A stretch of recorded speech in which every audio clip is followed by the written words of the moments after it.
Hello besties, welcome back to my channel. Welcome if you are new. My name is Hallie. I'm so happy that you're here. Today we are going to be talking about every single book that I read in the month of October as well as my November TBR. October, I think, was my best reading month that I've had all year, which is really crazy because last month I definitely went through like a week-long little mini depressive episode. So it's kind of crazy, but for some reason, like the month of October felt like it was so long. Like it went by super fast while simultaneously feeling like it lasted a year. I don't know how that's possible, but I don't know. October just felt so long. Like when I think back to the books that I read at the beginning of October, it just feels like that was so long ago. But I digress. We are going to really quickly go through every single book that I read in October, kind of quick thoughts about them, my final ratings, and then, like I said, all the books that I want to read in the month of November. Really quickly, before I get into all of that, I want to actually go over my monthly stats. I feel like I see people doing this on BookTube and it's so cute and fun, but then every time that I do my monthly wrap-ups, I never include any type of like statistics or anything like that, but I always like really enjoy seeing other people's statistics. So I'm gonna try to start adding them in to my wrap-ups. I probably will forget sometimes just because I have the worst memory ever, but when I do remember, I'm gonna try to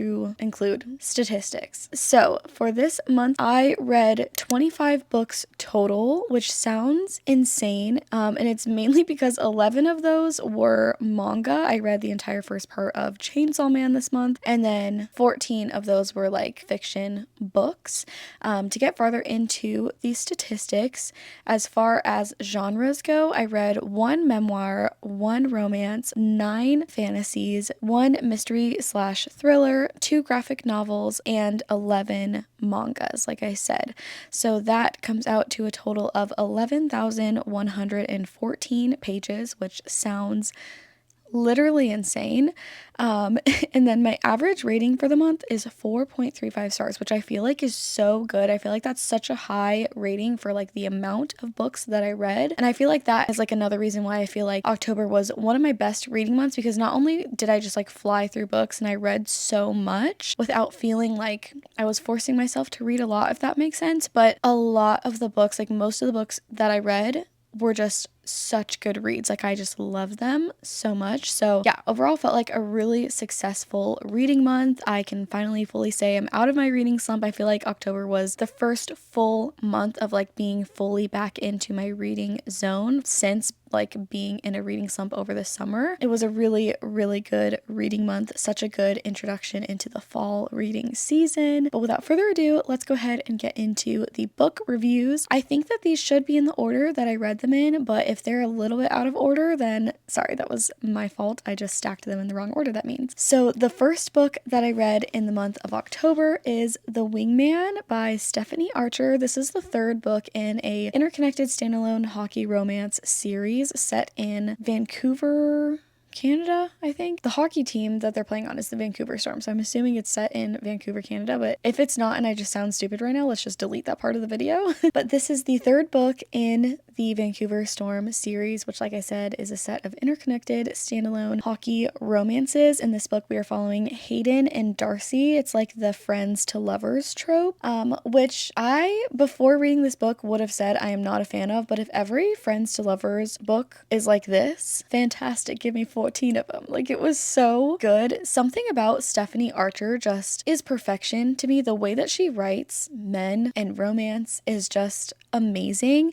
And I think I said this in the reading vlog where I read this book. I was trying to figure out like, why do I love Stephanie Archer's books so much? And I think it's just because the way that she writes her men is just perfect for my brain and for my heart.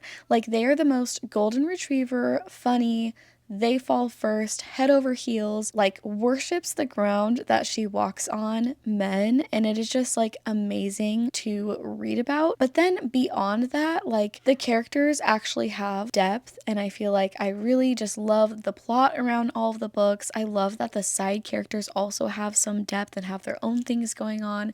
It just like, it's so good. It's so good. Out of all three of them, I think the second one, The Fake Out, is still my favorite. And then Behind the Net is probably second. And then this one's probably third. However, they're all 5 stars. So they're all so good. And I absolutely cannot wait for the next book to come out because I think the couple that it follows, it's going to be like a marriage of convenience thing, but like they hate each other.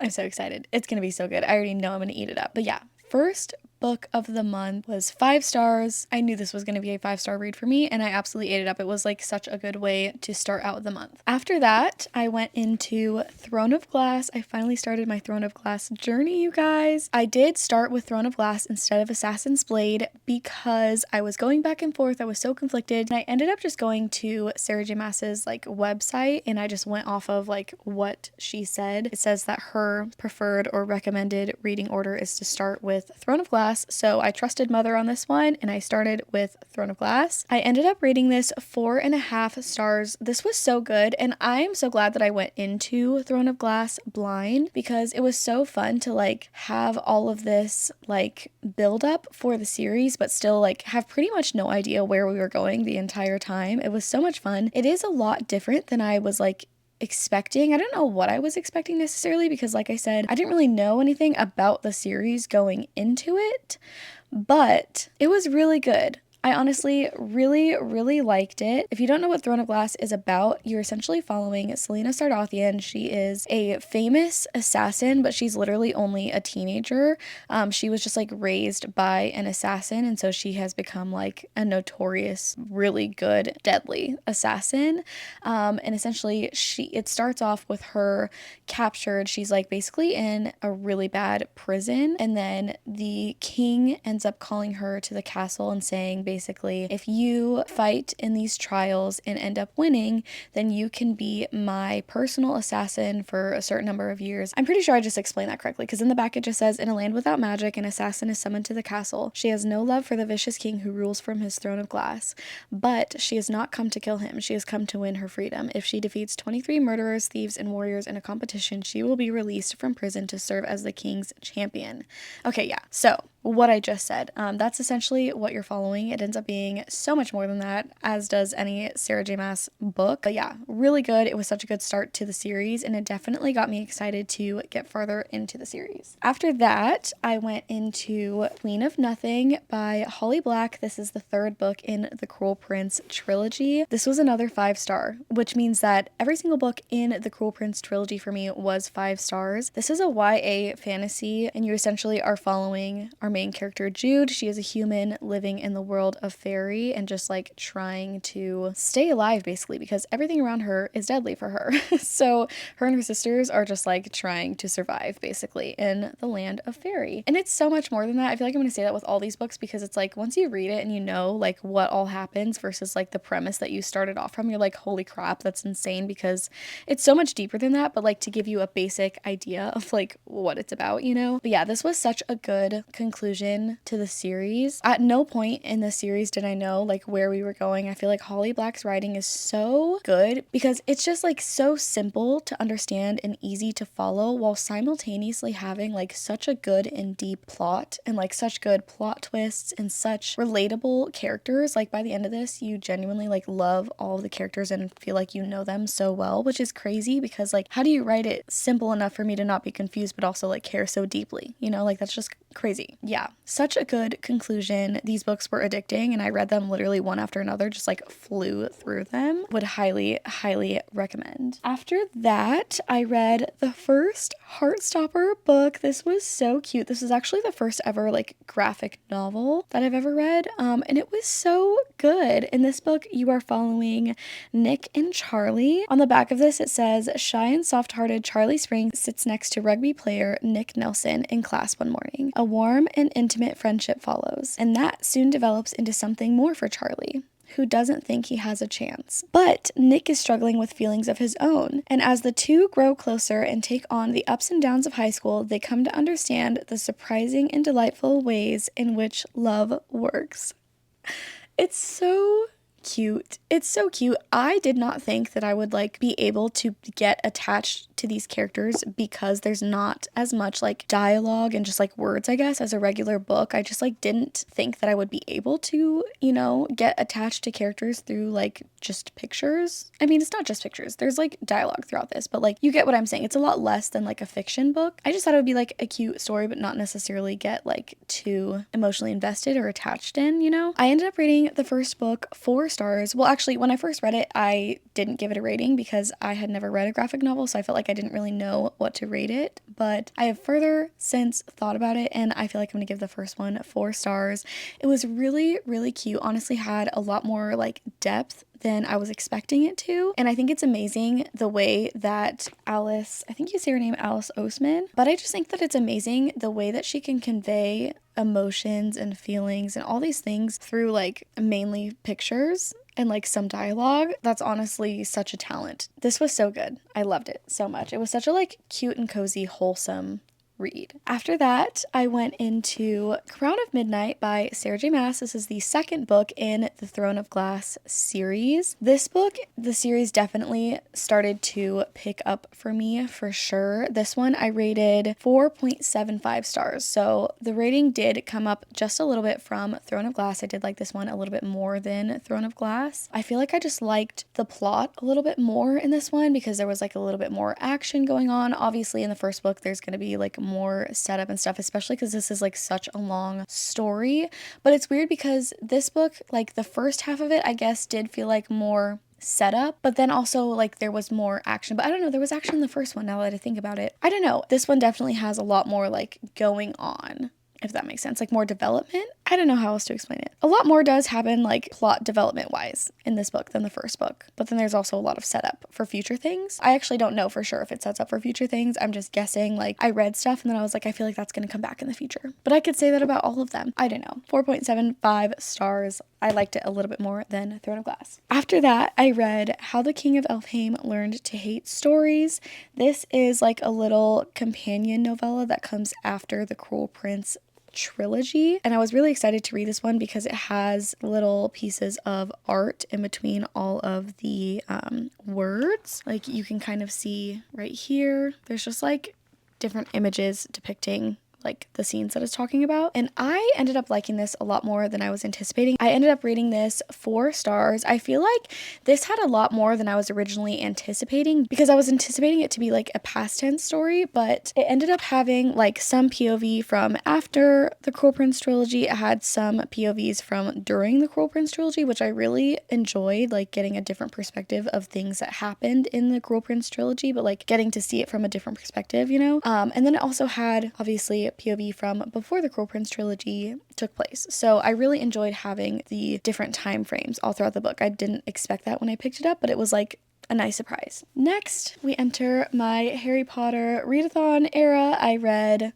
Harry Potter and the Chamber of Secrets. I am currently on my first read-through of Harry Potter after being a Harry Potter movie lover my entire life. I am reading the books for the first time as an adult. This was my second attempt. My first attempt was last year and it ended tragically, and I have fully redeemed myself this year, let me just say. So I read the second Harry Potter and the Chamber of Secrets. I ended up rating this one 3.5 stars. It was good, nothing too crazy. This book was super similar to the movie again, just like the first book. So, it was just like middle of the road for me. It was just exactly what I was expecting. So after that, I picked up the second Heartstopper book, and you guys, this was 5 stars for me. This was so good. I cannot believe how connected I already am to Nick and Charlie, just the second book into this little graphic novel series. If you know me, like I'm an emotional girl, but for some reason, like books do not make me cry. And like it wasn't necessarily sad tears. It was just like, oh my God, I'm in my emotions. It's pulling on my heartstrings type of tears, So this was so good. I'm so excited to get farther into the series. But I also like don't want to read it too fast because they are like so quick and easy to read, and they're so cozy to read that it's like you literally just want to binge them. But then it's like I don't want it to be over super quick,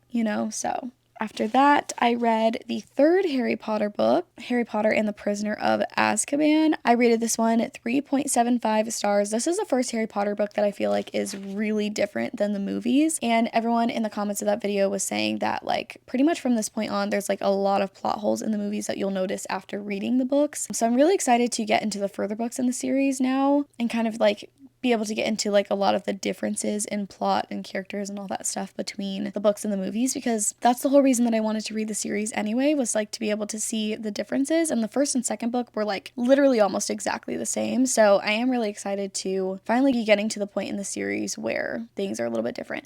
And also in that video, I fully said that I read that Sirius Black is a vampire. I don't know, guys. I genuinely don't know what I read to make me think that. A bunch of people were saying like, oh, it's probably because in the beginning of the book, Harry gets on the night bus and he's like looking at the magazine and he's like, I've never seen a vampire before, but his skin looks like pale and oily. And so like, that's what a vampire would look like in my brain or something. And I feel like it would make so much sense for me to have read that. And like, that's where I got the idea that he was a vampire. But unfortunately, that's not what I got it from, because it was at the end of the book. It was something at the end of the book that I read and I was like, oh my God, he's a vampire? Like, that's crazy. And I don't know what it was. I literally cannot figure out like what it was. All I know is it was like at almost the very end of the book and I read something and I was like shook. So anyway, one day hopefully I'll figure that out and I'll let you guys know what in the world I was thinking, but until then I have no idea and I'm so sorry. After that, I read Happiness Falls. This is a mystery and thriller. I rated this one 2.75 stars, right? Is that what I rated it? Yeah, 2.75 stars. Not my favorite. I feel like it had such a good premise, but the way that it was written, it ended up following like the dad's studies, like what he was studying. He was like studying if you could like quantify happiness. It ended up following that too much. Like I thought that that part of the story was interesting, but it ended up just feeling like I was reading a research paper, you know, like there wasn't enough action and mystery and you know. Let me just read you the premise of this one. We didn't call the police right away. Those are the electric first words of this extraordinary novel about a biracial Korean-American family in Virginia whose lives are upended when their beloved father and husband goes missing. Mia, the irreverent, hyper-analytical 20-year-old daughter, has an explanation for everything, which is why she isn't initially concerned when her father and youngest brother Eugene don't return from a walk in a nearby park. They must have lost their phone or stopped for an errand somewhere. But by the time that Mia's brother runs through the front door bloody and alone, it becomes clear that the father in this tight-knit family is missing, and the only witness is Eugene, who has the rare genetic condition Angelman syndrome and cannot speak. So I feel like the premise from that like sounds like it's going to be so interesting, but it just ended up being like really slow. Like I said, it kind of felt like I was reading a research paper by the end of it. The ending was like not satisfying either. I feel like that's honestly what made it drop into the 2-star range for me, is because I like went through this whole slow process and like at the end of it I was like, really? Like that was pointless. Why did I just read this is what it felt like. So 2.75 stars. After that, I read the entire Chainsaw Man series. Let me grab the stack. Hold on. Okay, so I actually didn't read the entire Chainsaw Man series. I read all of part 1, I'll say, which is books 1 through 11. So now you can kind of see like how it was so easy to get through so many of them. They're not really like super long, and the pages are like mostly panels of drawings with like some dialogue in between. I don't necessarily know what to rate these. I feel like if I'm going off of like a vibes-based rating scale, I probably would give the series as a whole like 4 stars. I will say I feel like I did not really care about the characters or where the story was going or the plot until probably like book 6 or 7, and it's because in one of those books, I don't remember which one it was, there's like a pivotal moment with one of the main characters where it finally feels like there has been some character growth, and I honestly feel like without that character growth, I would not have been able to finish the series. I would not have cared about the character because the character just felt so shallow up until that point. But because there was some character growth, and honestly from that point on I feel like all of the characters that we were following had a lot more depth to them, and that really changed my opinion on the series. So I read these because my husband Marky has been begging me to read it forever. It's one of his favorite manga series, so that's why I read them. After that, I picked up Assassin's Blade. I ended up reading Assassin's Blade third, like I said, because I referenced Sarah J. Maas's website. And I have something to say. I feel like after reading Assassin's Blade, from now on, I will 100% recommend reading Assassin's Blade first. Because of the type of reader that I am, I feel like the reason that I wish I would have read Assassin's Blade first is because basically if you read Throne of Glass first, you know how this book is going to end. And so while you're reading this book, it's just like a matter of how you get there. And I think I would have preferred not knowing how this book was going to end, even if it would have taken me a little bit longer to like be attached to the main character by starting in this one. I still think I would have rather not known where we were going from the beginning of this book. I feel like I would have been hit a lot harder emotionally, and I think I would have been more invested by the end of it as well. And I think I rated this one, 4.75 stars. Let me see. Yeah, I rated this one 4.75 stars, and I think it honestly would have been a 5-star read if I had read it first, but I'll never know. So really, really, really good though. I love the vibes of this book. This is like a series of like 5 different novellas put into one book, I think. 1, 2, 3. Yeah.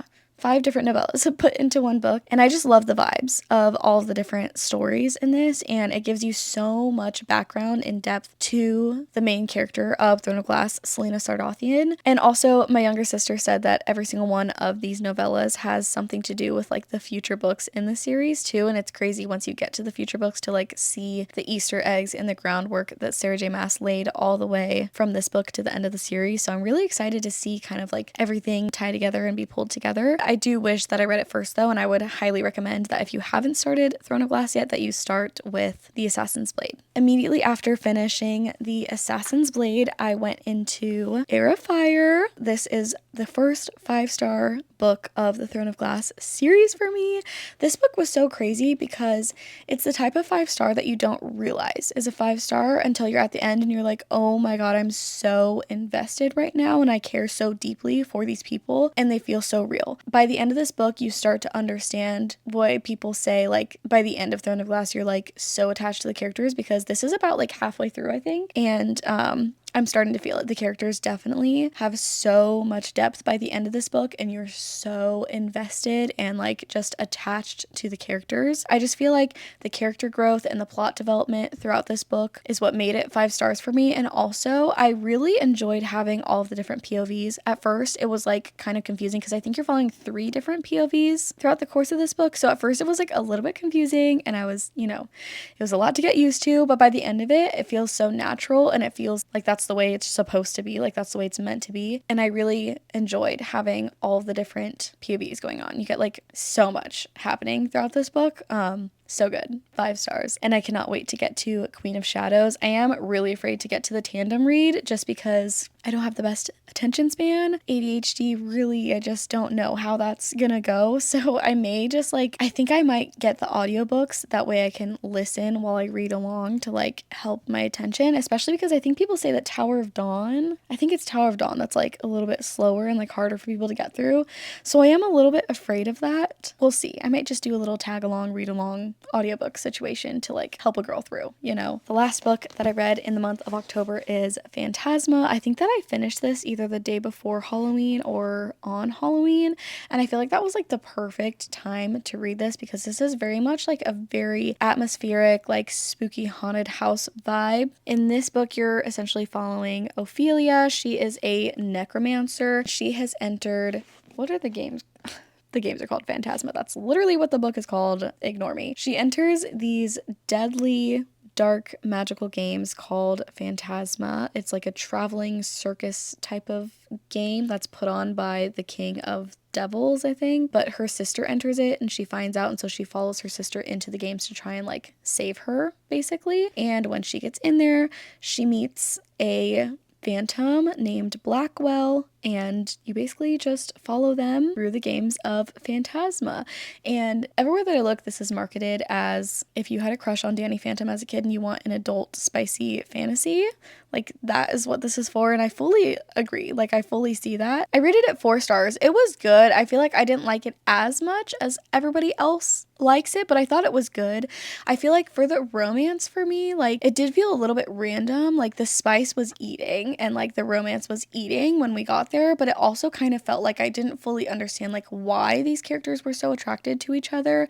And also, I don't know if I'm just like ruined by slow burns, but it did feel like they got together also like kind of really quickly. But yeah, I wouldn't like think too deeply into it. I just thought it was like a fun read. It was a fun, atmospheric, spooky read for like spooky season specifically. I feel like October is a great time to read this. Honestly, into November too, but specifically because she's like a necromancer and he's a phantom, I feel like October is a great time to read this book. But yeah, 4 stars. Oh, actually, I just realized I forgot one. I almost forgot about it because I rented it on Libby and I don't have the physical copy of it yet. I would like to get a physical copy of all the memoirs I have been listening to, but I don't have a copy yet. And I probably won't get a copy until I have a bookshelf because, again, it's just, what's the point? You know, it's just gonna sit on my floor. Anyway, I rated this 5 stars. This was like so moving. It is Tom Felton's like autobiography. If you don't know who he is, he played, why can I not remember his name?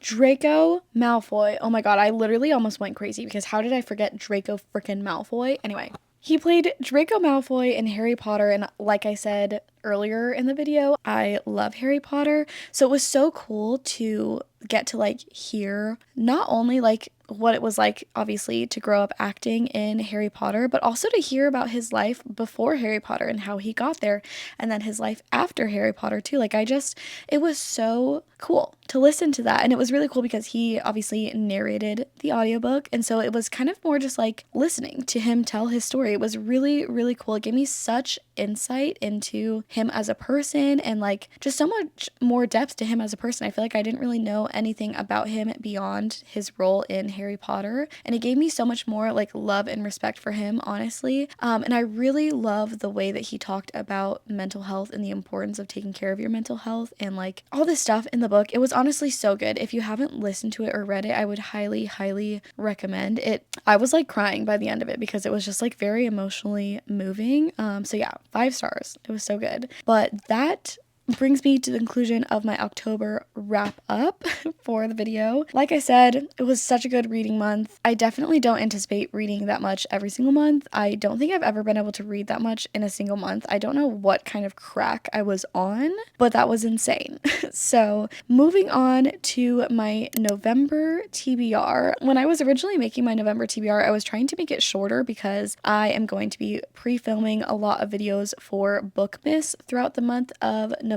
So I don't even know if I'm going to make any reading vlogs for the month of November, to be honest. I don't know if I will have the time or energy or mental capacity to do that while also trying to pre-film Bookmas content and just December content in general. So I was like, oh, I'll make my TBR shorter. But like, girl, I put 12 books on my November TBR.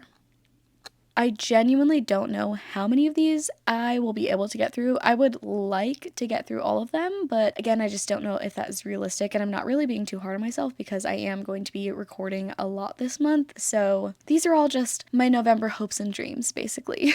Starting off my November TBR, I feel like this one will be pretty obvious. They're honestly the next 3. I have Queen of Shadows, which is the 5th book in Throne of Glass series. I have to keep going. Like, I was going to try and like space it out and whatever, because whenever I read ACOTAR, I flew through it and then I was like, wow, it's over already. So I was trying not to do that with Throne of Glass, but I just want to know what happens. I just want to keep going. I am fully thriving in this world, and so I feel like I just need to ride the high and keep going. So I have Queen of Shadows, which is book 5, and then after that we have Empire of Storms and Tower of Dawn. This is the dreaded tandem read. I mean, it's not dreaded, it's just very intimidating, I'll say, because I am excited to read it and like I'm excited to get into it. I'm not like dreading it. I'm just like scared, honestly. I'm just like afraid that, one, people say Tower of Dawn is like very slow and hard to get through, but also I've never done a tandem read, and so I don't know if my attention span with like having ADHD will like, I mean, maybe it'll be good for me, like switching up what's going on, fun. Maybe that will like actually help keep my attention. But I also am a little bit afraid that if it starts to get too slow, it might like put me into a slump or something. So I don't know. We'll see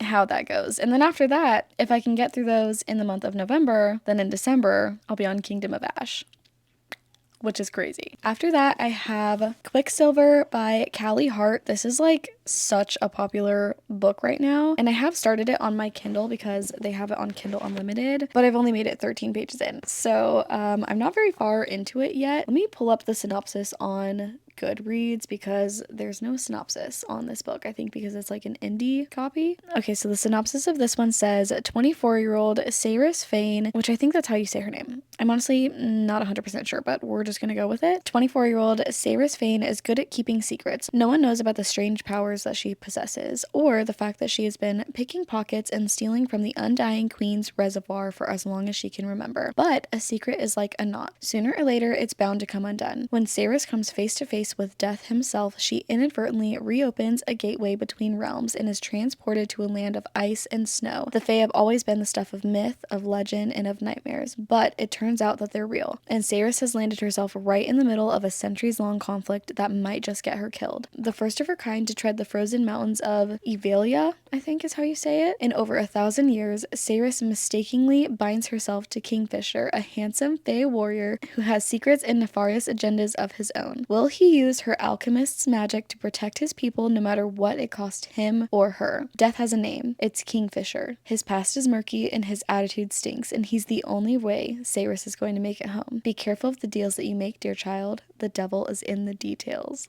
That synopsis gets me every time. I mean, if that doesn't make the book sound good, I don't know what will. So I'm so excited to get into this one. I am a little bit intimidated because she's a thick girly, but I'm just gonna get into it. I have a lot of hope. People say that this gives a court of mist and fury, and honestly, that's a dangerous thing to say to me because a court of mist and fury is the crack upon which keeps me alive. If you're telling me I'm gonna find more of that in here, thank you. I'll take 30, please. Very excited to get farther into that and see if it really does give a court of mist and fury. I feel like I'm a great person to test that theory out because genuinely a core of Mist and Fury is my entire personality at this point. After that, I have Metal Singer. I actually downloaded this one night just to like try it out and read it because I saw Emmy Rossum talking about this on her vlog. So I downloaded this and I ended up getting through like 25% of it in one sitting. So I went ahead and ordered the physical copy. The synopsis of this one says, Bia spent the better part of her life waiting for the chance to attend the annual market hosted by the Kenta, the very same people who exiled the Alaha to live a life over the sea. A rite of passage for all young guards. She's not sure what to expect from it, but breaking a century-long peace treaty certainly isn't on her map. Neither is the encounter with the enemy soldier. Returning to Alaha, she is confronted with the aftermath of the day's events.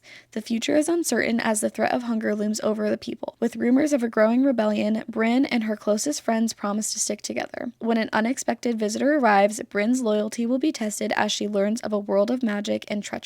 Once her enemy, always her enemy, right? But the dark, knowing eyes of a stranger make her question everything, including her heart. This has been really good so far. Honestly, I'm eating it up and I'm so excited to see where it goes. One thing I've heard about this book is that the ending is absolutely insane. So I'm prepared to be shook to my core. That's honestly what I'm praying for. I want to be so shook that I'm gasping for air. Hopefully we get that with this one. After that, I have the second and the third book in the Zodiac Academy. So I have Ruthless Fae and then The Reckoning, which is the third book in the Zodiac Academy. If you don't know what the Zodiac Academy is, it's like a super, super popular adult fantasy series. It essentially follows these two twin girls who are like set to inherit the throne of a magical kingdom that they never knew existed because they grew up in the human realm. And in order to be able to like inherit the throne, they have to go through a school called the Zodiac Academy, which is like a magical college, and they have to be able to graduate and like prove their strength and their worth essentially. But because they grew up in the human realm and like never even knew that this place existed in like the fairy realm or like the magical realm, there are 4 other heirs to the throne that have grown up being told like, hey, you're gonna inherit the throne, like you guys have to take care of this because the twin heirs died all these years ago. And so when the twin girls arrive to the world like, hey, we're here to inherit our, wealth and all this stuff, the 4 heirs feel super threatened because obviously they don't want that taken away from them. They want to inherit the throne. So that's where you kind of get some conflict between them. It's considered like a bully romance. That's been interesting so far. But honestly, the first book did eat. It did in fact eat. I think I rated the first book like 4.25 or 4.5 stars. I don't remember. But I'm really excited to get further into the series. Again, that's another series that I feel like is so good for the fall time. Like for some reason, the vibes of the book are such cozy fall vibes. And even though I'm like reading it as an adult and it's very much like a spicy YA, what? No, it's very much a spicy adult romance. It gives off the same nostalgic vibes of like when I was a teenager and I read Twilight, or like one of those, you know? So it's really good so far. I'm really, really enjoying it and I can't wait to get further into the series. After that, I have The Stolen Heir by Holly Black, as well as The Prisoner's Throne by Holly Black. This is a duology that is set after the Cruel Prince trilogy, and it follows Oak from the Cruel Prince trilogy. I'm so excited to get into this because obviously I love the Cruel Prince trilogy. Like I said, every single one of those was a 5-star read for me. And I think it's so interesting that we get to follow Oak because he's like a side character in the main story. And so in this book, like in that book, in the Cruel Prince trilogy, Oak is a kid and he's not really in it that much. I mean, he is, but like he's not the main character, obviously. So it'll be so interesting to see his story as like an adult now. Like honestly, it'll be a little bit weird. But yeah, that is basically what that is. After that, because that is like a lot of fantasy and romantasy, I did throw in a couple of romances. If I needed something in between, I would like have some on my radar. Binding 13, you guys, it is finally happening. You know what I needed to do to convince myself? I made myself read an entire chapter because I like made it 10 pages in and then it's just been sitting on my currently reading shelf for like 4 months. I'm not even being dramatic. So I made myself finish like an entire chapter, and I'm not even joking. By the end of that chapter, I was like hooked. This book is ridiculously long. It doesn't look long because of this copy, but if you were to see my other copies I have, they're like, you know, so long. Johnny Kavanagh has everything going for him. On the rugby pitch, he's a force to be reckoned with, even plagued with a hidden injury. Everyone knows that he's heading straight for the top, but that means there's no room for mistakes or distractions. Not even the shy new girl at Tommen College, the one with the sad eyes and the concealed bruises. He needs to stay focused, keep his cool, and not let anything get in the way of the bigger picture. Except, before he knows it, this lonely girl has become his only picture. Life has never been easy for Shannon Lynch. Bullied and tortured, she arrives at Tommen College midway through the year, praying for a fresh start and desperate to shake off the demons that plague her. But when she meets the notorious Johnny Kavanagh on her first day, her plans for keeping a low profile are at serious risk. As they fall into a complicated friendship and grapple with their undeniable chemistry, hidden pain and complicated secrets threaten to be their undoing. But Johnny won't give up on Shannon, no matter what it might cost both of them. It just sounds so good. And after like getting a little bit into it, I do see it. I think also what I was afraid of is that because they're like still in high school and the characters are so young, I really didn't think I would like it because I thought that the characters would feel super young, you know? But honestly, at least as far as I am into it, it really like that has not been the vibe at all. This is like set in Ireland, I think. So that's this one. Then we have another long-awaited read, because I did in fact start this one as well so long ago. I don't even like want to think about how long it's been. But Magnolia Parks by Jessa Hastings. This essentially is like Gossip Girl, but set in the UK. If you don't know what Gossip Girl is, it's just like insanely rich socialites in toxic relationships and drama. That's like what it is, and this is eating so far, honestly. I feel like I'm going to be a big fan of this series. I'm currently like 150 pages into it, and I've already been hurt a little bit already. So I'm really excited to get further into the series, and I'm ready to feel the emotions that this is going to bring out of me. I'm here for it. I love it. And then lastly, I have Powerless by Elsie Silver. This is, I think, the third book in the Chestnut Spring series. If you don't know what the Chestnut Spring series is, it's like a cowboy romance series. I think there's 5 of them total, but they're all like interconnected standalones, and essentially each book follows a different family member from the Eaton family. This is I think, friends to lovers romance. And I'm so excited because this book actually follows the friend. So I guess every single book doesn't necessarily follow a family member, but like this is one of their like childhood friends. So he's like kind of part of the family by extension. But I'm really excited to read this one because I feel like this one has potential to be my favorite, or one of my favorite books of the series, maybe my first 5-star of the series, because I think the other 2 books were like 4.5 or like 4.25 for me. But this one follows Jasper, and he is a hockey player. I love hockey romance, and this is like interesting because it's like a hockey cowboy romance, I guess it would be. But yeah, and also let me just show you the character art because I got these overlays. The character art is so good. So I've been using that as a bookmark, which now that I think about it, I definitely just took that out of the book. So just put it in a random spot, I guess. But I've been using that as a bookmark. That way, every time I open up the book, I'm like reminded of the 2 little characters that we're following, and it's so cute. We finally reached the end of the video. I know that this is going to be a longer video, but I just decided to put it into one because we're already pretty late into November by the time that this is being uploaded, and we needed to chit chat because it's been long enough. Like I said, I don't know how much I will be seeing you for the rest of the month. I will obviously do a wrap up at the end of the month so I can share my thoughts on what books I do get through. I'm not sure if I will have the time or energy to film a whole reading vlog in the midst of trying to prepare for Bookmas, but at least you have that to look forward to, you guys. I am planning, I think I have 24 videos planned for the month of December, 15 of those being Bookmas, so you'll have 15 videos, one after another, in the beginning of December. If you are looking forward to seeing that, make sure to subscribe so that you don't miss out on that content. I have seriously so much planned for you guys, and I'm so excited, but I'm gonna have to work my butt off until then in order to make that actually happen for you guys. So I hope you enjoyed today's video. I loved chatting and hanging with you guys. This felt like a very nonchalant, casual vlog, and I love that vibe. So yeah, I hope you guys enjoyed. That's all I have for today's video. I will see you in the next one. Bye!